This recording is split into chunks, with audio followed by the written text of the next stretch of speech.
వేతనం ఉంది, మున్సిపల్ కౌన్సిలర్లకు వేతనం ఉంది, మున్సిపల్ చైర్పర్సన్కు వేతనం ఉంది. మరి వార్డు సభ్యులని అంత ప్రభుత్వం అంత చులకనగా చూస్తుంది. ఈరోజు వార్డు సభ్యులకు కూడా సరైన పారితోషికం ఇవ్వాలని చెప్పి మా యాలాల మండలి తరపు నుంచి, మా వార్డు మెంబర్ల తరపున, అందరి తరపు నుంచి వేడుకుంటున్నాం.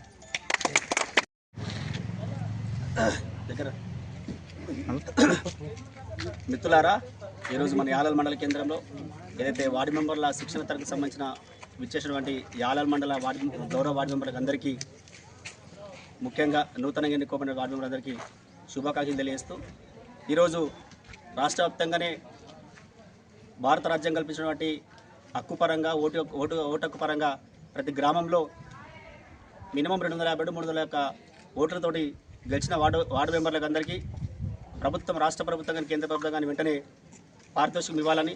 ఎందుకంటే ఇప్పటికి మనం చూస్తూ ఉన్నాం, గత 5 సంవత్సరాలు 10 సంవత్సరాల నుండి సర్పంచ్ గారికి 5,000 రూపాయలు ఇవ్వడం జరుగుతూ ఉంది, ఎంపీటీసీకి 5,000 రూపాయలు ఇవ్వడం జరుగుతుంది.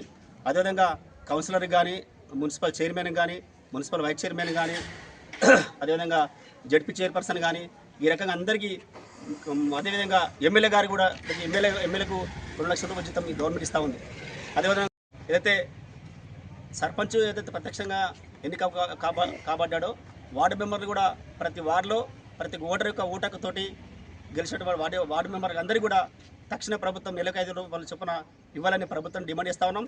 ఎందుకంటే ఈరోజు కింది స్థాయిలో, గ్రామ స్థాయిలో ప్రతి ఒక్క వార్డు మెంబరు పేదల యొక్క సమస్యలపైన ఏదైతే రాష్ట్ర ప్రభుత్వం, కేంద్ర ప్రభుత్వం తీసుకున్న సంక్షేమ పథకాలను కింది స్థాయిలో తీసుకుపోవాలంటే ఖచ్చితంగా గ్రామంలో ఒక మున్సిపల్ టౌన్లలో అయితే ఒక వార్డు ఆఫీసర్, కౌన్సిలర్గా కొనసాగుతూ ఉన్నారు. మన గ్రామ స్థాయిలో మాత్రము సెక్రటరీ, ముఖ్యంగా వార్డు యొక్క పూర్తి బాధ్యత ఆ మెంబర్ల పైన ఉంటుంది.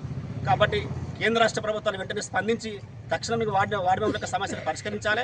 ప్రతి వార్డు మెంబర్కి కనీసం సర్పంచ్తో పాటు ప్రతి నెల ఒక వార్డు మెంబర్కి 5,000 రూపాయల చొప్పున పారితోషికం ఇవ్వాలని ప్రభుత్వం డిమాండ్ చేస్తాం. లేని పక్షంలో జిల్లా వ్యాప్తంగా, రాష్ట్ర వ్యాప్తంగా వార్డు మెంబర్లందరినీ కూడా ఐక్యం చేసి పెద్ద ఎత్తున ఈ ప్రభుత్వం పైన ఉద్యమం చేస్తామని ప్రభుత్వం డిమాండ్ చేస్తాం. షేర్ చేయండి, కోసం ఛానల్ ని సబ్స్క్రైబ్ చేయండి. అలాగే ఇక్కడ ఉండే ఈ గంట సింబల్ ని క్లిక్ చేయండి. మేము అప్డేట్ చేసే ప్రతి వీడియో నోటిఫికేషన్స్ మీకు వచ్చేస్తాయి.